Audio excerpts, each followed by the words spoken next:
advantages. Um, I, re- uh, I request Principal Ma'am to kindly honor our chief guest with memento and planters.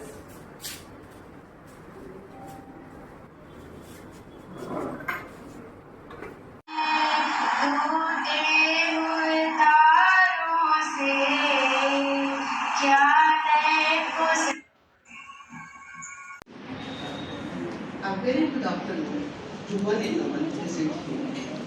Today we all are gathered here to discuss a very burning topic, that is ensuring equitable access to quality education to all students with special reference to HCTTS under the aegis of Cell for Socially Differently Abled Students SDGs and BA Department.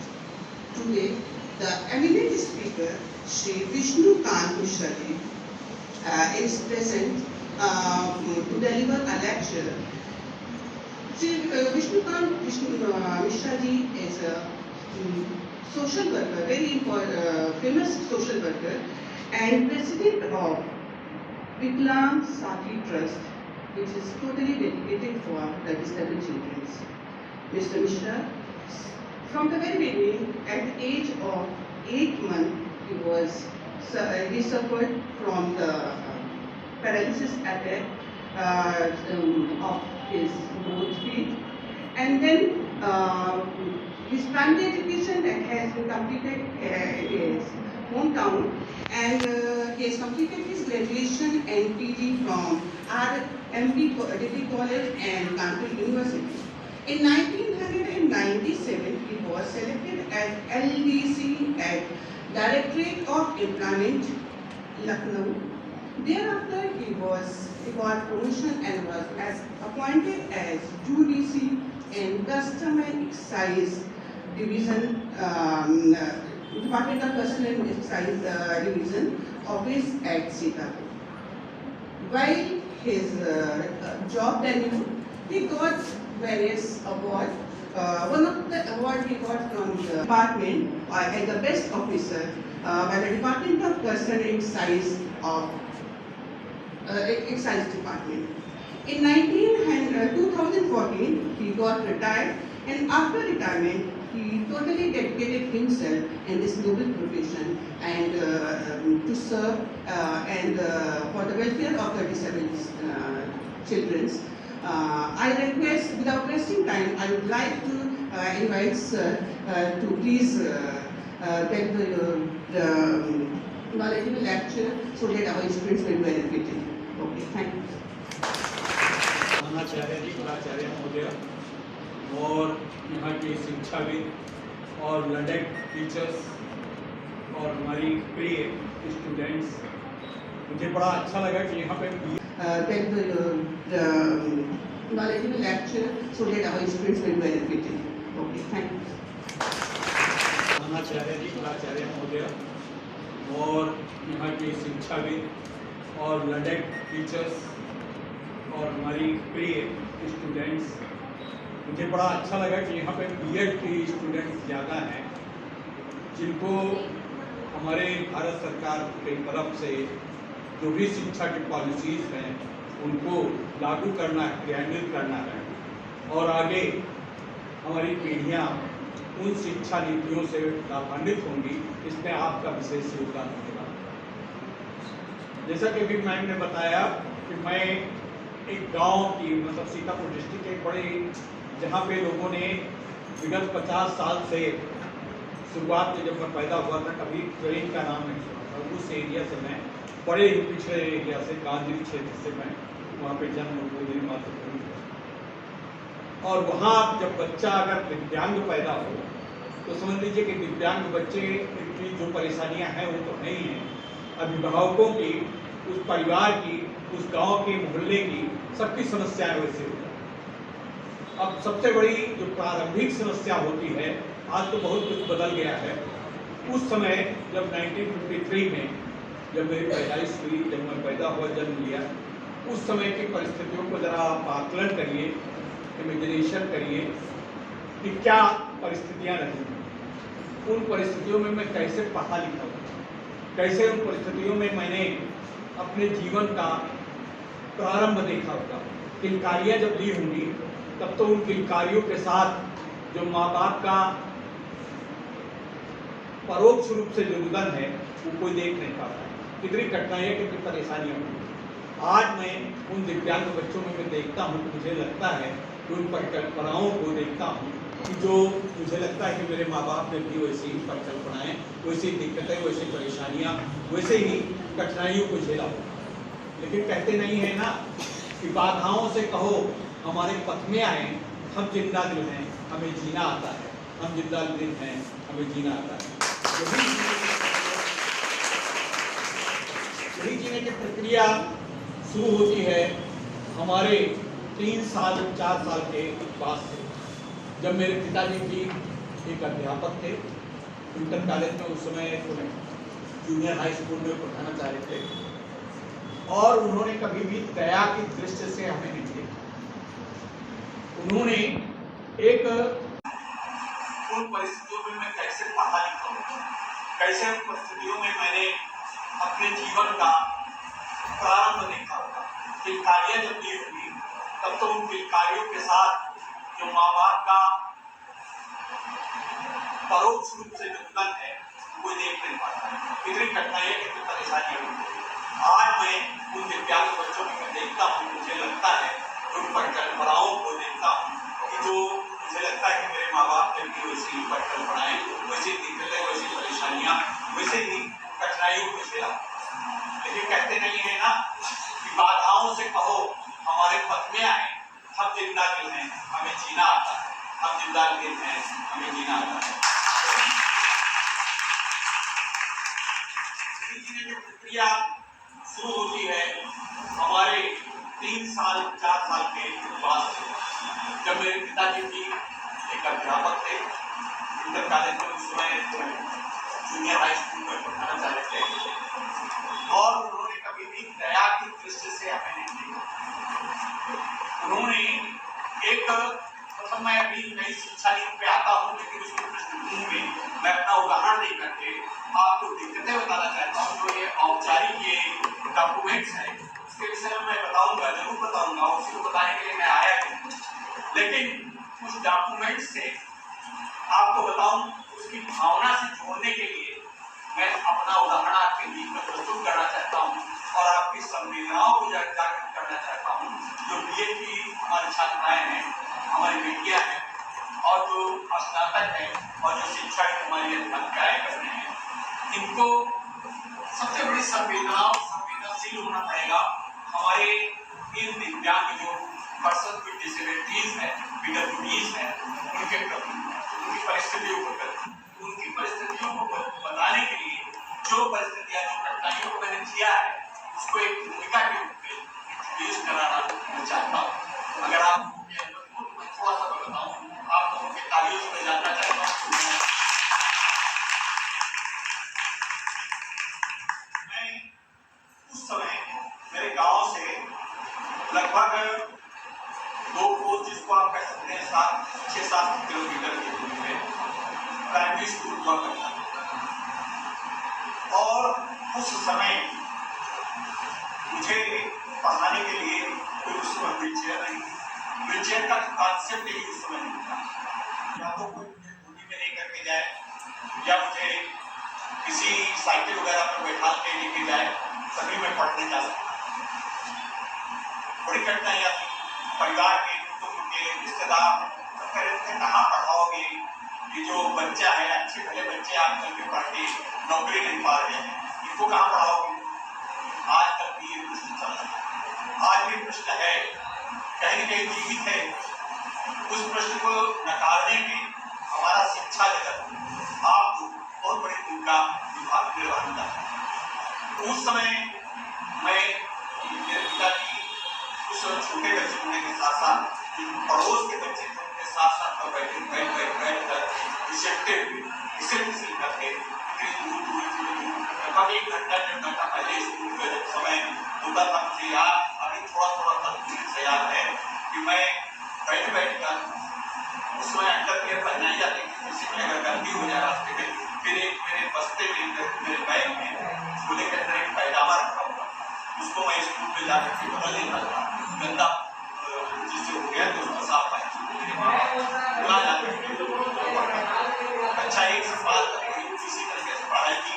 फिर कुछ दिनों के बाद हमारे गांव में एक carpenter ने एक मेरे लिए लकड़ी की गाड़ी बनाई, जो छोटी सी गाड़ी थी, उस गाड़ी के ऊपर बैठा करके गांव के बच्चे जो मेरे सहपाठी बच्चे थे वो मुझको ले जाते और मेरी बड़ी बहनें, छोटी बहन थी थोड़ी बड़ी थी तो वो भी उसको स्कूल ले जाती।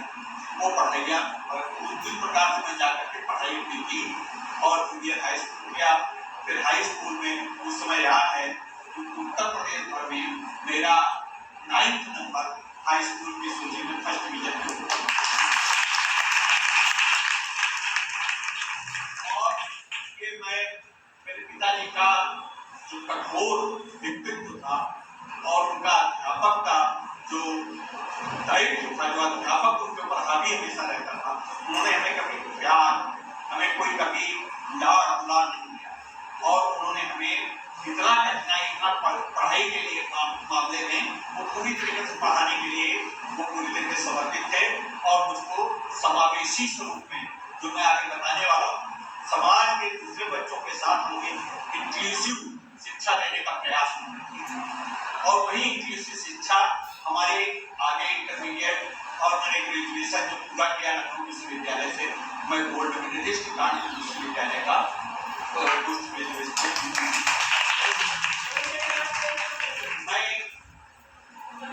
मेरी इच्छा थी कि मैं भी आप के तरीके से अध्यापन करूं। मैं पीएचडी करना चाहता था, वो नहीं हो पाया। मैं नौकरी पा गया और आगे मैंने नौकरी के लिए प्रयत्न किया, लेकिन मैं किसी न किसी तरीके से उस समय दिव्यांगों को मैं BCS में भी पास हुआ और लेकिन साक्षात्कार में मेरा साक्षात्कार बहुत बढ़िया होता था। लेकिन उस समय की कुछ प्रवृत्ति थी कि दिव्यांग व्यक्ति को सिविल सर्विसेज में अगर दिया जाएगा तो सिविल सर्विसेज में कैसे कोप अप कर पाएंगे, कैसे काम कर पाएंगे। उस पॉलिसी NEP 2020 के ऊपर हम उस पर पेज बताने का प्रयास करते।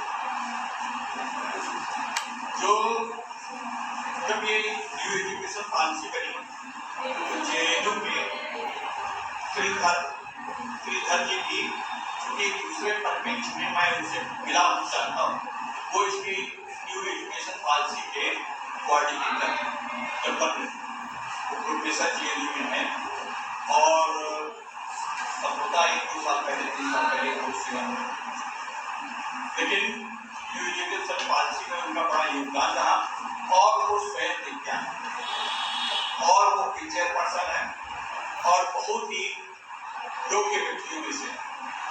उन्होंने अपनी परिस्थितियों को, जब उसको कोऑर्डिनेटर होने का न्यू एजुकेशन पॉलिसी जो बन रही थी, नई शिक्षा नीति का जब संरचना हो रही थी, उसमें उनका योगदान। उन्होंने उन वेदनाओं, उन्होंने जो परेशानियां शिक्षा में, अपनी शिक्षा में, वो तो बहुत बड़े विद्वान हैं, शिक्षाविद हैं, कई मामलों में वो PhD हैं और उनकी कई किताबें हैं, बहुत से उनकी पुस्तकें हैं। तो उसमें उन्होंने जो कुछ उनको मौलिक रूप से उनके जीवन में आया था, उन्होंने सब कुछ आपके विषय में, हम लोगों के आगे भविष्य के विषय में, कई एजुकेशन पॉलिसी में उन्होंने। आप लोगों ने देखा होगा ईसाई मिशनरीज, मतलब भारतवर्ष में नहीं पूरे विश्व में ईसाई मिशनरीज का एजुकेशन में बहुत बड़ा है। मैं कोई ईसाई मिशनरीज या किसी का रिलीजन के दृष्टि से इनको कोई तारीफ कर रहा हूँ, बुराई कर रहा हूँ, लेकिन जो एक सच है वो बताना चाहूँगा कि जो थ्योसॉफिकल सोसाइटीज थी और जो कई इस तरीके के थे, तो उस समय 1886 में दिव्यांगों के लिए भी उन्होंने काम किया। 1886 मतलब आप समझ लीजिए कि कोई सोच नहीं सकता था दिव्यांगों के विषय में कि उनको भी शिक्षा देने के विषय में कुछ सोचा है। उस विषय में शुरुआत की थी। बॉम्बे में एक ये पढ़ी हुई बात नहीं है, ये मतलब इसको हमने कई जगहों पे इसको डिस्कस किया है। उस पे एक सोसाइटीज के अंतर्गत उस स्कूल को चलाया गया जिसमें केवल 5 बच्चे उस समय पढ़ने जाते थे और उनको लाया जाता था। उस समय वो दिव्यांग के दृष्टि में केवल जो अस्त विद्वान ही माने जाते। इवन उस समय नेत्रहीन जो प्रज्ञाचक्षु है उनको भी विकलांग नहीं माना जाता था। उनको एक मान लिया जाता था कि वो मजाक था। उनको गांव में शहरों में सूरदास बस उनको अरे कुछ सुनाओ, भजन सुनाओ, गाना सुनाओ, ये सुनाओ, गजलें सुनाओ, बस यही इस तक उनकी सीमाएं थी। जो बीएच बिजली हैंडीकैप तो उनको नमाजकर केवल अस्त विकलांगों के लिए थोड़ा सा किया जाए फिर प्रयास से जो हमारे प्रज्ञाचक्षु से जो हमारे जिनके पास ज्ञान के लिए हैं, जो अपनी वास्तविक योजनाओं को खो चुके हैं, उनके लिए प्रयास करता है। उनको देखा गया कि जो भी गाना बजाना समझते हैं वो एजुकेशन लाइन में भी जा सकते हैं। अब समस्या आई रेल, उस समय ऐसी समस्या उस समय नहीं, रेल पुलिस ने आगे उसकी ड्यूटी का निर्धारण किया कहीं उनको उन्हें कानून को ये जो सामान्य भी रह रहा है कोई भी किसी भी चीज को पढ़ नहीं सकते थे। विदेशों में इस बात के लिए प्रयास होते थे, कुछ होते थे, उसमें लोगों से सीखते थे, बहुत कम थे वहाँ पर उसको सिखाया गया। उस कारण आगे चलते चलते बहुत लंबा हो जाएगा विषय। उसके बाद ये जो हमारे 1986 में भी बड़ी पहले बहुत थी, 1992 में इसका थोड़ा सा रिवीजन हुआ, लेकिन 2030 में जो ये नीति आई उसमें एजुकेशन बात शुरू करी, उसमें इंक्लूजन मतलब समावेशी शिक्षा जो विज्ञान के पर्सन की डिसेबिलिटीज है उसके लिए बहुत सा प्रयास किया गया। अब उसके हम कुछ जो इंक्लूसिव शिक्षा के लिए मैं यहाँ पे मैं जैसा कि आ रहा था, मुझे तो यहाँ पे आने में मुझे दिक्कत नहीं, बाधा है, सब पूरा मैं ऐसे मान के चलता हूँ कि यहाँ पे मेरी विजय होनी चाहिए। कराची के लखनऊ का एक गौरव है कि आपके शहर में एशिया का सबसे बड़ा विश्वविद्यालय शकुंतला विश्वविद्यालय। आप में से हमें नहीं लगता कि बहुत से लोगों में से कुछ लोग जरूर गए होंगे। शकुंतला विश्वविद्यालय में कितने लोग गए? स्टूडेंट्स बता सकते हैं? टीचर्स नहीं, लेकिन स्टूडेंट्स को गया है, नाम सुना है। शकुंतला विश्वविद्यालय का मैं उनकी परामर्शदात्री समिति का सलाहकार हूँ। तो शकुंतला विश्वविद्यालय में कोई भी ऐसा गेट, कोई भी ऐसी जगह नहीं है जो बाधा रहे। और अब बाधा रहित मान लीजिए अस्त दिव्यांगों के लिए बाधा रहित पथ है। अब समस्या है कि जो प्रज्ञाचक्षु जो दिव्यांग है, जो जिनको हम नेत्रहीन बताते हैं, उन नेत्रहीनों के लिए क्या है? नेत्रहीनों के लिए अगर वो लगी हुई है, रेलिंग लगी है, रेलिंग के ऊपर जैसे हाथ रखते हैं उस पर पूछता है, उसमें कंप्यूटर पे भाषा से आवाज आती है, where do you want to go, आप किधर जाना चाहते हैं? आप अगर इसको बताइए left left left right direct सीधे स्ट्रेट वे, इस तरीके से जाने का उसको बताते हैं रास्ता। और इतने डिस्टेंस पे 2 मीटर अवे 3 मीटर अवे जो भी जितना है, जितना उतनी दूरियों के वहाँ पे ये लगे कंप्यूटर जो है वो सब चीजें लगी। वहाँ के वॉशरूम इतने बढ़िया हैं। एक मतलब उदाहरण है तो कानपुर में भी अम्बेडकर संस्थान दिव्यांग विश्वविद्यालय लेकिन उतना नहीं है, वहाँ पर भी बनाने का प्रयास चल रहा है। और एक श्री राम भद्राचार्य चित्रकूट पे भी, वहाँ पे भी मैं गया हूँ। राम भद्राचार्य चित्रकूट पे जो है वो भी बहुत अच्छा है। अभी उत्तर प्रदेश सरकार को पूरा दे दिया गया है। लेकिन अब खैर मैं आता हूँ न्यू एजुकेशन पॉलिसी के पे, उसमें मुख्य रूप से संसाधनों को, जो हमारे संसाधन है, इंक्लूजन, जो हमको समावेशी शिक्षा देना है, प्रज्ञाचक्षु दिव्यांगों को भी है, दिव्यांगों के कैटेगरीज में 22 कैटेगरीज ऐसी आई। उन 22 कैटेगरीज में 4 कैटेगरीज हम मुख्य रूप से बताना चाहेंगे। एक अस्त विकलांग, एक प्रज्ञाचक्षु नेत्र विज्ञान, नेत्रहीन दिव्यांग, और दूसरे मानसिक रूप से हो सकता है मानसिक दिव्यांग इतने शिक्षा क्षेत्र में ना आए, क्योंकि उनके लिए अभी शुरुआती प्राइमरी एजुकेशन से आगे बढ़ पाना थोड़ा कठिन काम है।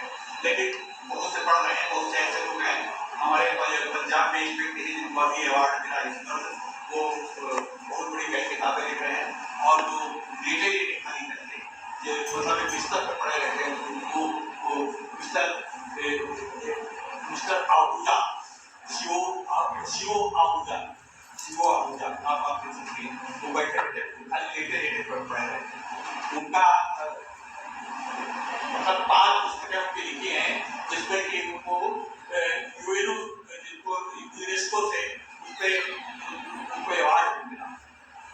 ऐसे भी ऐसे भी हमारे दिव्यांग व्यक्ति हैं, प्रबुद्ध दिव्यांग व्यक्ति हैं। तो इस तरीके से उसमें जो सबसे बड़ी बातें की गई है कि उनके संसाधनों के लिए हमको विकसित कुछ संस्थाओं को करना चाहिए और एक एजुकेशन जोन बनने चाहिए। न्यू एजुकेशन जोन यानी जो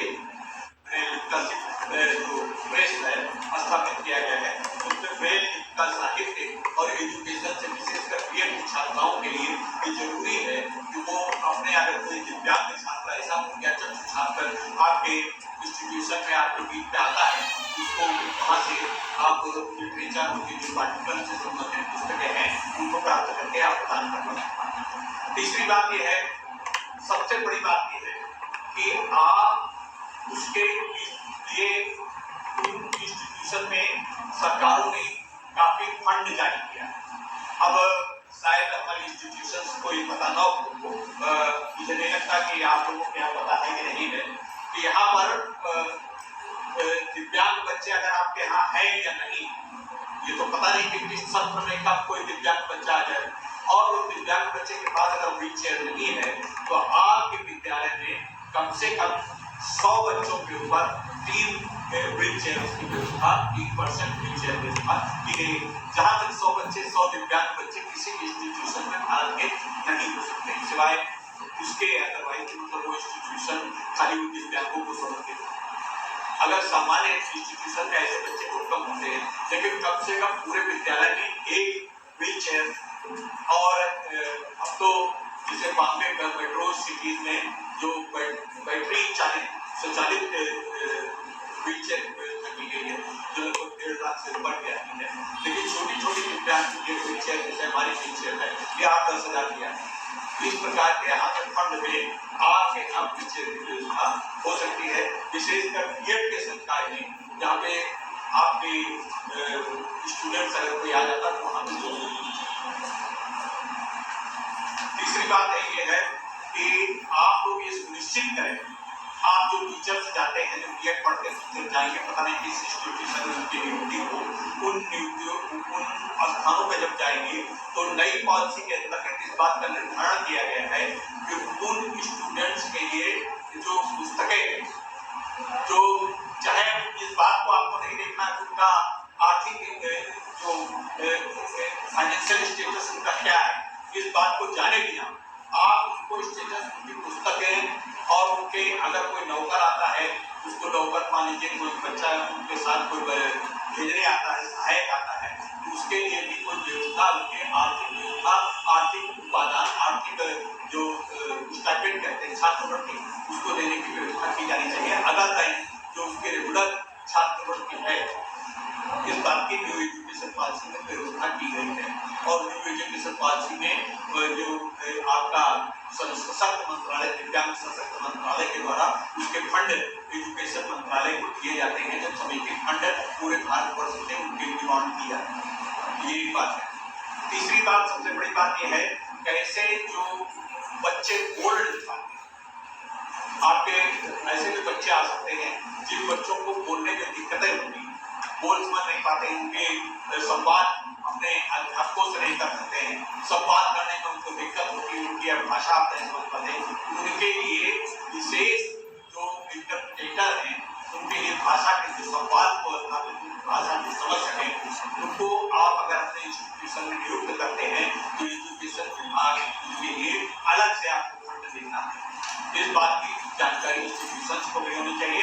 ये छात्राओं को इस बात की जानकारी जरूर रखनी चाहिए ताकि आगे चल के जिस इंस्टीट्यूशन में जाए तो इस बात के लिए उस इंस्टीट्यूशन के प्रबंधकों को, मैनेजमेंट को, सरकारी है तो वहाँ तो जाएगा ही, लेकिन अगर प्राइवेट सेक्टर के जो है उनको भी इस बात के लिए देना पड़ेगा। अब कुछ दंडात्मक बातें बताना चाहिए, विशेषकर सरकारी उसमें तो अपरिहार्य है, लेकिन प्राइवेट एजुकेशन जो प्राइवेट संस्थाएं हैं वो प्राइवेट संस्थाएं ज्यादा है, सरकारी संस्थाएं अपेक्षाकृत बहुत कम है। तो प्राइवेट संस्थाओं को लगता है आप लोगों को बोरियत महसूस हो रही है।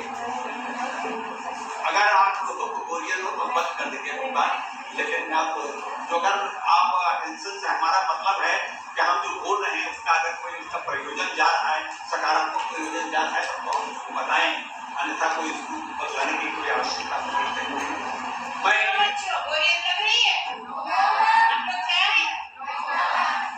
तो हम अभी ये चाहेंगे कि आप लोग हमसे प्रश्न पूछे, एक प्रश्न का PM सेशन रखेंगे, जो लोग अपने प्रश्न तैयार करेंगे उसका उत्तर देने का प्रयास करेंगे।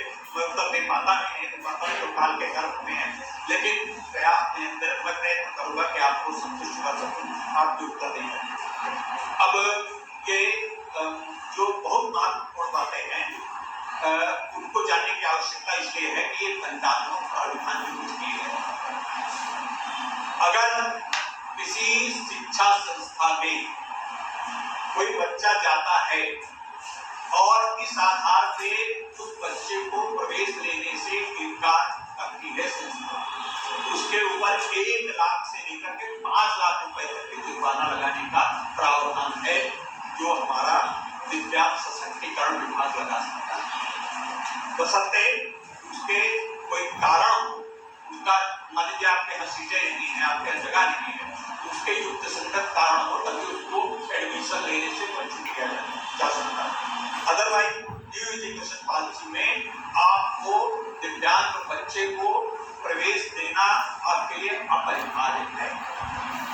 अच्छा, अब कुछ व्यवस्था ये भी करनी है। बहुत से ऐसे बच्चे आ सकते हैं जो बच्चे आपके यहाँ रेगुलर ना आ सकते, उनको आपको उनकी अटेंडेंस में शिथिलता है, और शिथिलता छोटी मोटी नहीं है, करीब 85% तक की उनकी उपस्थिति की शिथिलता आपको देने के लिए प्रावधान किया है, और 85% तक की शिथिलता उनको रिलैक्सेशन दे सकते हैं। तीसरी बात, उन बच्चों के घरों में टीचर्स को, ये आप लोगों को हो सकता है बड़ा असाधारण लगता हो और आप लोगों को डाइजेस्ट की बात न हो, लेकिन इस बात का प्रावधान किया गया है कि जिन बच्चों को विद्यालय तक अभिभावक नहीं भेज सकते हैं, मान लीजिए कोई लेटा है, तो संबंधित इंस्टीट्यूशन को इस बात का प्रयत्न करना होगा, सुनिश्चित करना होगा, प्रयत्न नहीं, प्रयत्न शब्द को वापस लेता हूँ, ये इस बात को सुनिश्चित करना होगा कि उनके यहाँ पे कम से कम 1 सप्ताह में संबंधित टीचर उनके घर जाकर के उनको 1 घंटा पढ़ाए।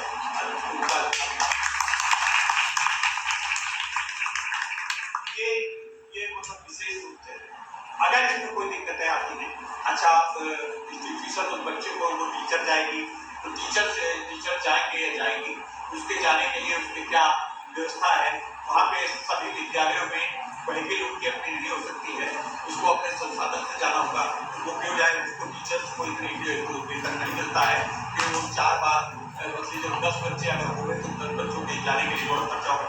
उस खर्चे के लिए अलग से सरकार ने दिव्यांग सशक्तिकरण विभाग द्वारा उसकी प्रतिपूर्ति किए जाने का प्रावधान किया गया है, फंड दिया गया।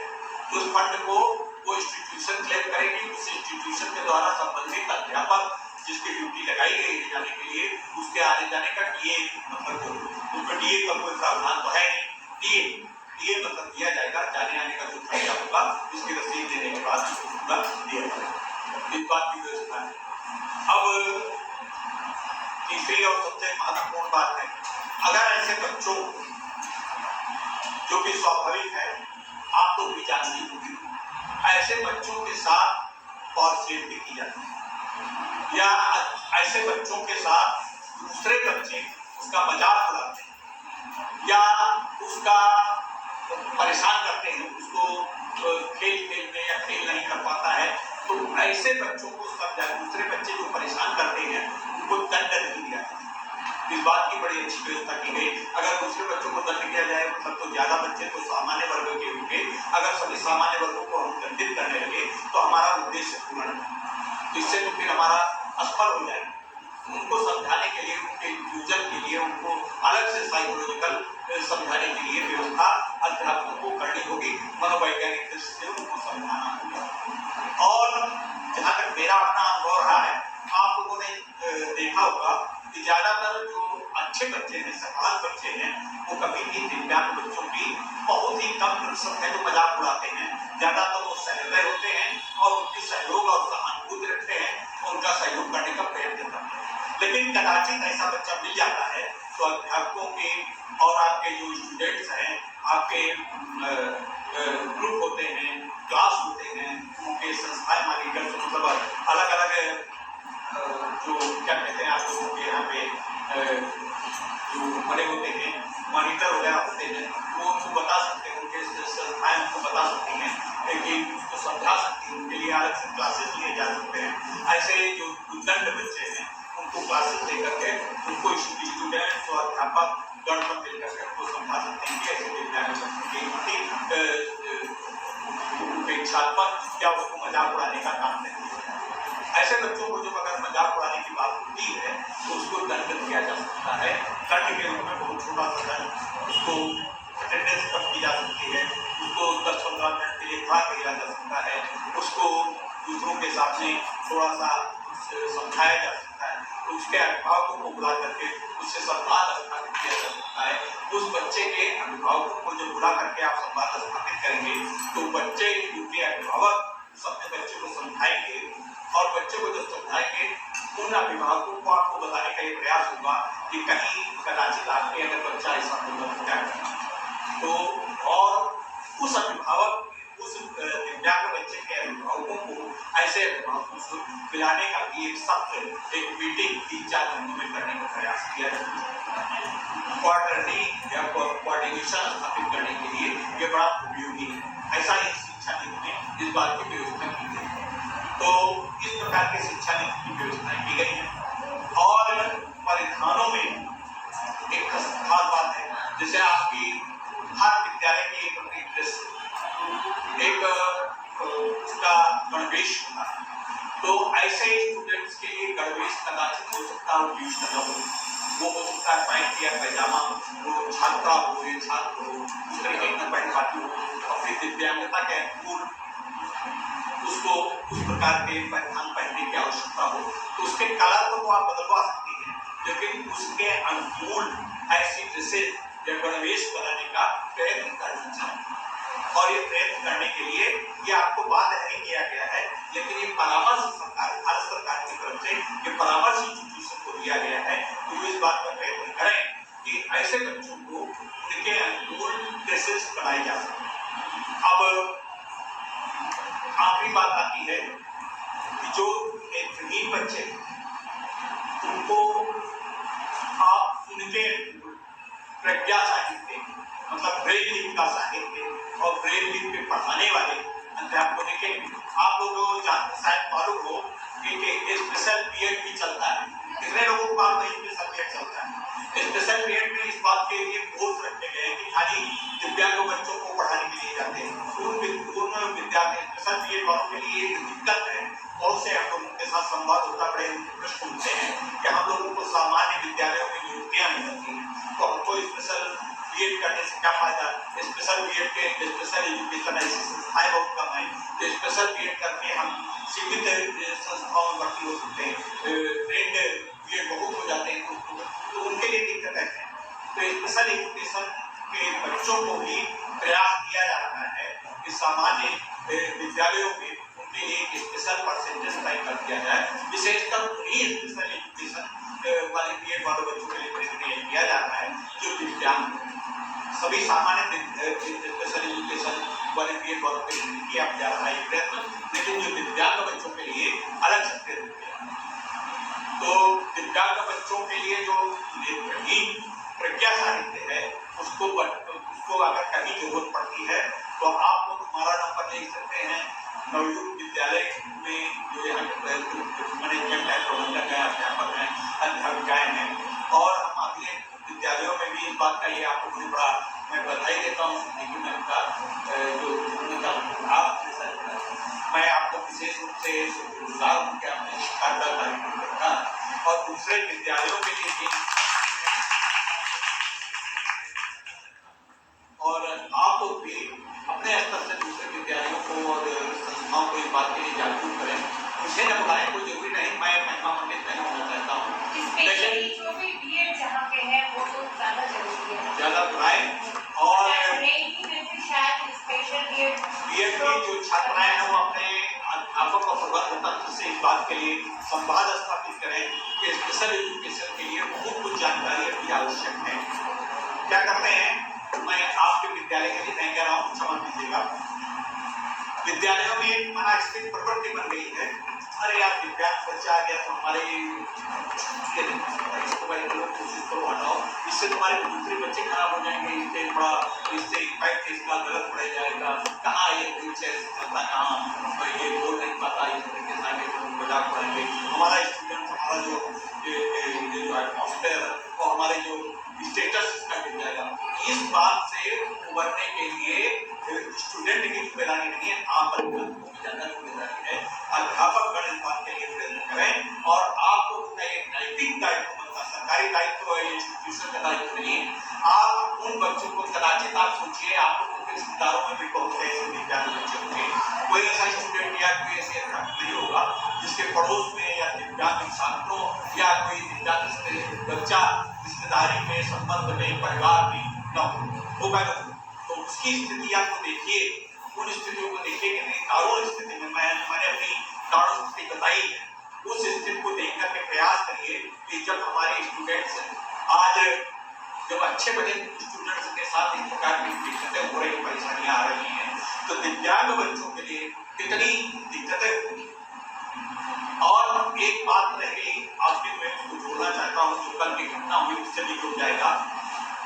जो दिव्यांगों के साथ सेक्सुअल हरेसमेंट होता है, चाहे वो लड़की हो चाहे लड़का हो, तो उसके लिए भी अध्यापकों को, वरिष्ठ जनों को, उनके परिवार के लोगों को आप संवाद स्थापित करके उनसे उनकी बातें करके उनको डांटने से बात नहीं करेंगे, उनको मनोवैज्ञानिक रूप से, साइकोलॉजिकल दृष्टि से, आज तक वो जमाना चला गया है जब आप केवल डांटते रहें, ये ऐसा नहीं करना, इस लड़की से नहीं मिलना, उस लड़के से नहीं मिलना, तुम लड़के से मिलोगे तो तुम्हारा ऐसा नहीं, उसको आप उसके उसी एज ग्रुप में मिल करके, उसी एज ग्रुप में जुड़ करके, अपने को स्थापित करके उससे बातचीत करें, उसकी बात समझें, उसके किशोरावस्था की जो स्थितियां हैं उनको जान करके, उससे संवाद स्थापित करके, उससे अनुकूलन स्थापित करके, उसको जो दुष्परिणाम होने वाले हैं उसको आगाह कराएं, उन परिस्थितियों को बताएं।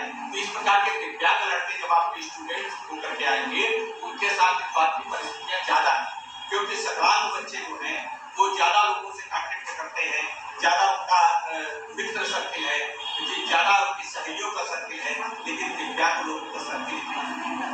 उन दिव्यांग सर्किल के ऐसे बच्चों को बताने की आवश्यकता आप उनको समझाएं, सभी बातें समझाएं, खुलकर समझाएं, अकेले बैठकर समझाएं।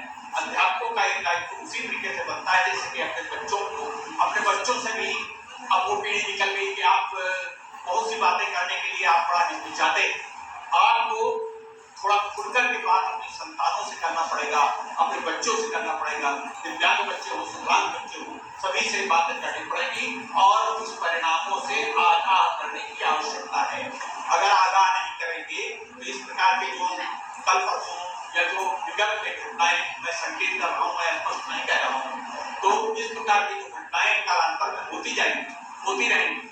ये सब राजनीतिक बिंदु हैं कि किसी एक समुदाय को, किसी जाति को, किसी धर्म को टारगेट कर देना बड़ा आसान है, बहुत सरल है, ऐसा कुछ नहीं। ये सब ये मनस्थिति है, युवाओं में ये गलत जो परंपराएं पड़ रही, उन परंपराओं के दुष्परिणामों से अवगत कराने का दायित्व हमारी पीढ़ी का, आपकी पीढ़ी का, अध्यापकों की पीढ़ी का, बड़ों की पीढ़ी का।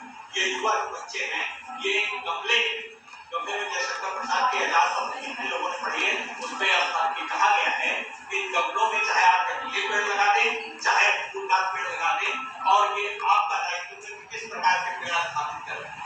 तो आप जब इन बच्चों को ये जो हमारी बेटियां बैठी हुई हैं जो हमारी बहनें बैठी हुई हैं इनको सबसे ज्यादा सतर्क और सबसे ज्यादा आगे ले जाने के लिए आपका दायित्व है। आप इनको बताएं कि जो गणवेश पढ़ करके विद्यालय में आती मर्यादित वही उसी से मिलता जुलता चलिए ये तो बदल नहीं इसका, लेकिन जो पार्टीज में जो मॉल में जो सिनेमा घरों में जो गणवेश पहन के जा रही हैं वो आज बदलना होगा। आप तो थोड़ा सा फैशन करिए, फैशन पे मैं कोई प्रतिबंध लगाने की बात नहीं कर रहा हूँ, नहीं तो आप लोग अभी बच्चे कहेंगे कि बुजुर्ग आगे इस प्रकार की बात कर रहे हैं, ऐसा नहीं, मैं ऐसा नहीं कर रहा हूँ। आप तो पूर्ण स्वतंत्र हैं, बहुत हमारी बेटियां सब कुछ आगे हैं, लेकिन एक मर्यादित परिधान पहनने की आवश्यकता है और ये मर्यादित परिधान शिक्षा में भी दिखना चाहिए, आपके दैनिक क्रियाकलापों में दिखना चाहिए। आप लोग के छात्र होने जा रहे हैं, आप लोगों के सामने आगे की पीढ़ी संवारने का दायित्व है। अध्यापक बहुत बड़ा दायित्व है, अध्यापक आईएएस से बड़ा होता है। हमारी जो अध्यापक व्यक्ति है इन लोगों के मैं वंदना करता हूँ, इनके चरण छूना चाहिए क्योंकि ये लोग पीढ़ियों को राष्ट्र को गठित कर रहे हैं, ये लोग युग का निर्माण कर रहे हैं। तो तुम लोग भी जो बीएड की छात्राएं हैं युग निर्मात्री बनने जा रहे हैं। युग निर्मात्री बनने वाली जो अगर अपने परिधान अपने शिष्टता अपने चरित्र के ऊपर जो आप क्या देने जा रहे हैं, जो आप करेंगे वही तो हम जो करेंगे वही तो आप सीखेंगी।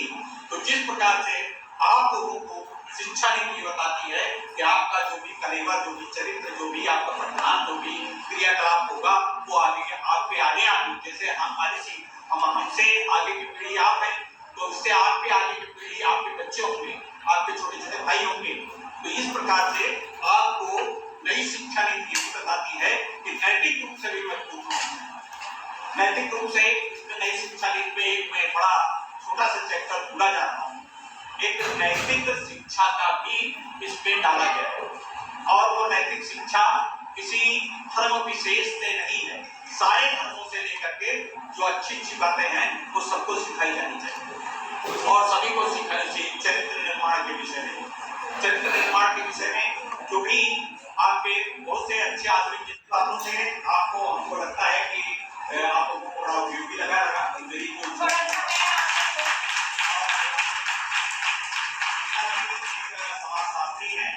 समाज में बड़ा अध्ययन है और समाज में पारिवारिक और स्वास्थ्य संबंधी जानकारियां देती हैं।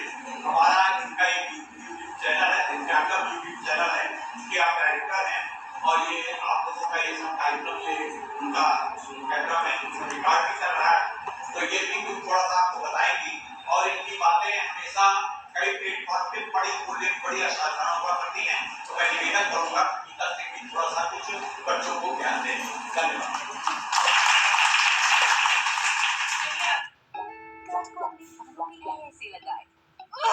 Mamaearth Keratin Keratin Smoothing Shampoo with the goodness of curd and power of keratin. The 9x smoother बाल naturally. Mamaearth ये natural products बनाते हैं और पेड़ भी लगाते हैं। बन जाएंगी, सब बनेंगी। डब्ल्यू के पहले भी कई लड़कियां बनी हैं अच्छे अच्छे जगह पे गई।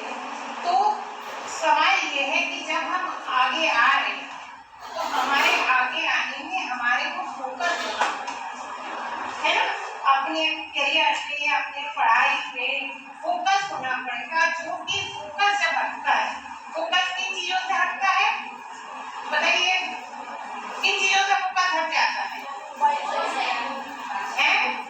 मोबाइल और टीवी और कौन फैशन और जो सबसे इम्पोर्टेंट है आज की युग में बोलो बॉयफ्रेंड।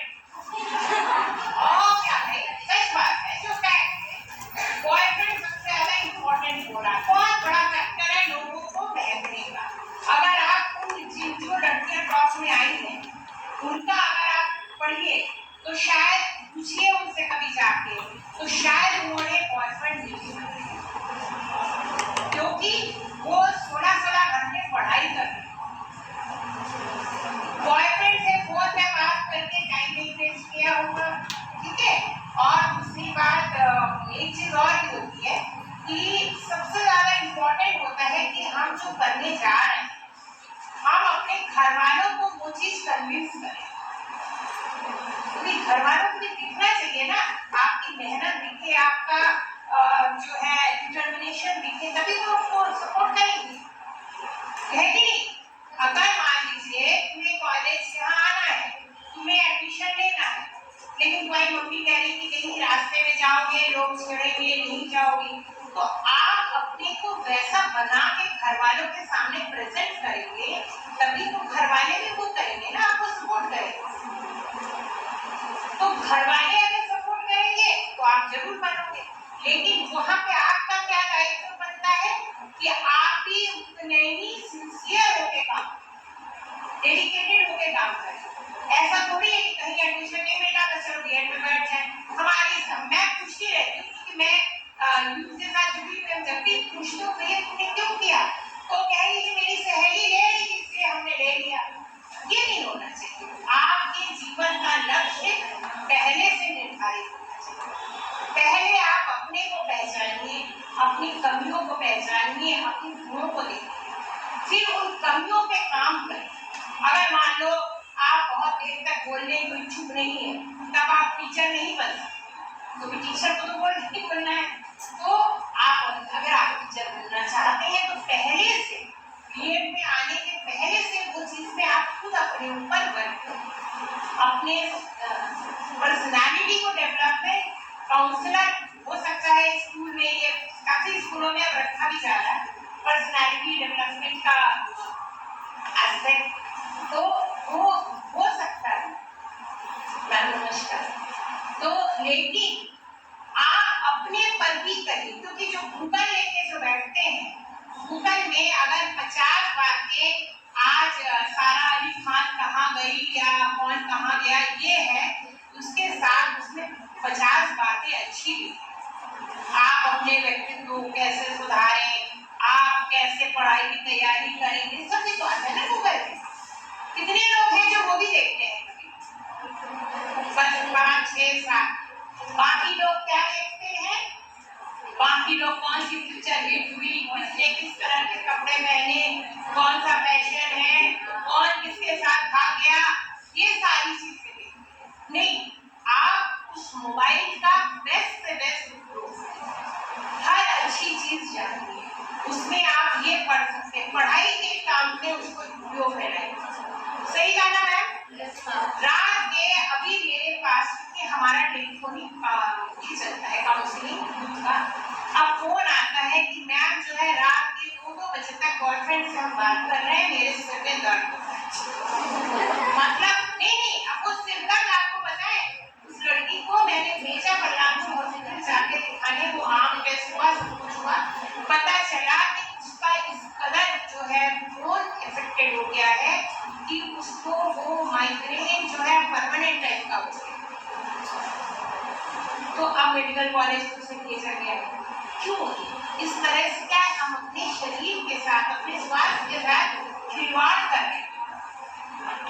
आपको जितनी नींद लेनी है आप नींद लीजिए, आपको मैक्सिमम टाइम पढ़ाई करिए, ध्यान रखिए इसको क्या बनना है 10वीं के बाद आप डिसाइड करिए कि हमें करियर किधर चुनना है। वो होता है ना कि 12th में भी आगे पास हो गए, फिर आगे खड़े हैं, बीए कर लिया, फिर कह रहे कि नहीं मेरा तो मन ही नहीं था बीए करने का, मैं तो बीकॉम करना चाहती हूँ। अगर आप खुद फोकस होंगे तब आपके परिवार के लोग आपको समझेंगे, पहली बात।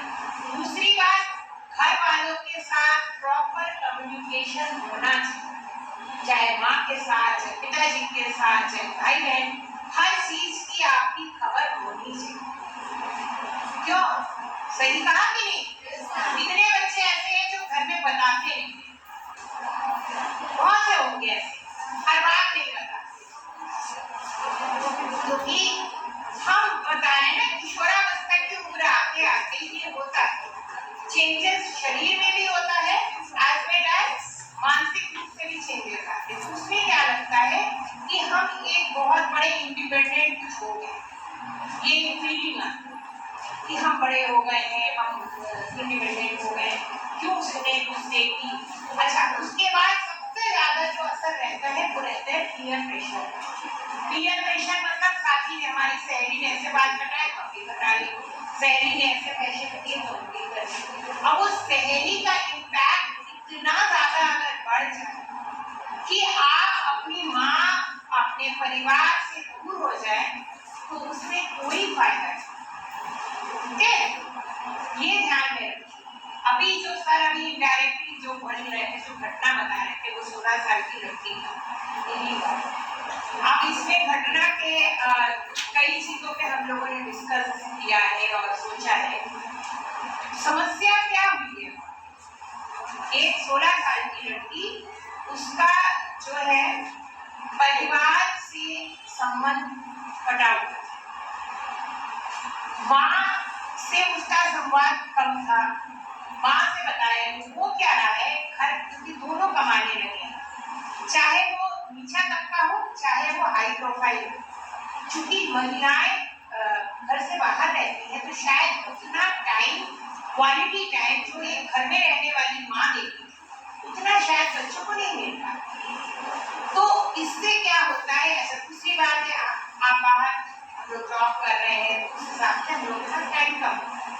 तो जो लोग जॉब कर रहे हैं, जिनकी माताएं काम कर रही हैं, चाहे मतलब बहुत हाई प्रोफाइल हो चाहे नीचे तबके हो, ये ध्यान रखना है कि हमें अपने बच्चों को, चाहे हम 2 घंटा ही टाइम दें, लेकिन वो टाइम बिल्कुल उसको कहते हैं बेस्ट टाइम हो, जहाँ पे कि हम बच्चों के साथ बिल्कुल जुड़ जाए। क्योंकि इस उम्र में आते आते बच्चों के दिमाग में भी बहुत कुछ चलता है और वो उस चीज को कहीं एक्सप्रेस नहीं कर पाते। तो वो काहे में डिस्कस करते हैं अपने सहेलियों में, और सहेलियों से सहेलों में, अब तो सहेलियां छोड़ सहेलों के साथ डिस्कस करते हैं। तो आपके घर की कमियों को जान जाता है कोई, जरूरी नहीं है कि सबको अच्छे लोग ही मिलते। गलत लोग के हाथ में लड़कियां चली जाती हैं, इस वजह से इस तरह के घटनाएं घटती हैं। ऐसा नहीं है, लेकिन अगर हमें फोकस है, हम अपनी जिंदगी का रिमोट इन लड़कियों से रिक्वेस्ट है, कभी भी किसी दूसरे के हाथ में मत दीजिए, किसी दूसरे के हाथ में मत दीजिए। कि बॉयफ्रेंड कहेगा कि तुम किसी की शादी, रिश्तेदार की शादी में जाओगी कि नहीं जाओगी, ये नहीं होना चाहिए। या सहेली कहेगी कि तुम ऐसा करो वैसा करो, नहीं होना चाहिए। अपने को इतना स्ट्रॉन्ग बनाओ कि हमें जो करना है वो मुझे करना है। मुझे फैशन करना है तो हर चीज की जिम्मेदारी खुद लेना है। आई बात समझ में? अपने लाइफ की रिपोर्ट दूसरे के हाथ में मत। इस उम्र से अगर आप सोच लोगे तो आगे आप जाओगे। क्या हो रहा है कि कहा जाता है कि जॉब के लिए गए, अभी कुछ दिन पहले एक आया था, शायद आप लोगों ने सुना होगा कि वो हैरासमेंट का केस लगा है प्राइवेट ऑफिस। क्यों हैरासमेंट? क्योंकि हमने पहले दिन ना कहना नहीं, हमें पहले दिन अपनी स्ट्रॉन्ग पर्सनैलिटी बनाएंगे कि किसी की हिम्मत ना हो कि कोई आपको कहे। समझ आई बात? किसी के आगे आपको घुटने टेकने की जरूरत ही नहीं, और जो करो फिर अपनी इच्छा से कर रहे हो तो फिर उसको बाद में वो नाम भी ना दो कि हमारे साथ तो हम तो दीनहीन है, हम अबला है। अबला मत, सबके सब क्या बने लड़कियां? सबला बने। दिमाग से मजबूत होइए, कोई आपको नहीं रोक सकता, कोई आपको आगे बढ़ने से नहीं रोक सकता। डिटर्मिनेशन लाइए अपने अंदर, सिंसियरिटी लाइए अपने करियर के प्रति, अपने पढ़ाई के प्रति, अपने परिवार की जिम्मेदारी। दरअसल क्या हो रहा है कि जिम्मेदारियों से भागने की आदत हो रही है। बच्चों में भी ऐसा देखा जा रहा है कि वो जिम्मेदारी नहीं लेना चाहते। अरे हमारे पास, अच्छा कुछ मैं मतलब कुछ ऐसे बता रही थी, मैंने पेरेंट्स के भी बरबट्टा होते हैं, अरे लड़की का क्या बताएं, ये तो उसको कोई काम बताओ, बहाना बना देती है कि हमें कॉलेज में बड़ा काम है, प्रोजेक्ट पे काम करना है। और वो प्रोजेक्ट पे काम नहीं होता है, वो होता है फोन में। तो ये तो गलत बात है ना। आपने अपने जो बच्चा अपने माँ बाप के साथ झूठ बोल सकता है पहली बार, तो वो तो टीचर को तो झूठ बोलेगा ही, और फिर वो झूठ इतनी उसकी आदत हो जाएगी, फिर वो उसके चरित्र निर्माण में जो बात आई, चरित्र निर्माण आपका उस तरह से हो जाएगा। तो क्या आप एक आदर्श टीचर बन पाएंगे इन टीचरों की तरह? इनकी तरह बनना है कि नहीं बनना? बनना है ना। तो फिर इन लोगों की तरह वो चीज सीखो ना, सिंसियरिटी, इस तरह डेडिकेशन, ये सारी चीजें सीखो। और एक लास्ट में एक चीज बता दें जो कि आज के टाइम पे बहुत जरूरी है कि एक तो किसी भी बात, जैसे आप ग्रुप में फोन पे जैसे ग्रुप में और जगह होता है, तो कोशिश करिए अपना मोबाइल नंबर हर किसी को मत दीजिए। ग्रुप वही उसी ग्रुप को ज्वाइन करिए जिस ग्रुप में आप सब कुछ जानते हो पर्सनली। ये लड़कियों के लिए खास बात है। दूसरी बात, कोई अगर आपको ग्रुप में मैसेज आया कि आज हम यहाँ मिलते हैं वहाँ मिलते हैं, तो इस तरह से बिना वेरिफिकेशन के आप मत जाइए। तीसरी बात जो सबसे ज्यादा इम्पोर्टेंट है, और अगर कहीं जा रहे हैं तो हर में इंफॉर्मेशन दे के जाइए। पता होना चाहिए कि आप कहाँ जा रहे हैं। ये नहीं कि आप चले गए स्कूल कॉलेज से चले गए और कल को कोई बात हो जाए, तो उसके लिए आपको प्रिपेयर रहना चाहिए, क्योंकि सावधानी हटी दुर्घटना घटी। तो अपने को सावधान रखिए। बाकी सारे चीजें जानते हैं। अगर आप लोग इस विषय पे जो वायलेंस अगेंस्ट वुमेन है या इसके विषय में अगर आप लोग कुछ और जानना चाहते हो तो आगे फर्दर फिर हम लोग आपके बताएंगे। आप लोगों को कैसा लगा कार्यक्रम?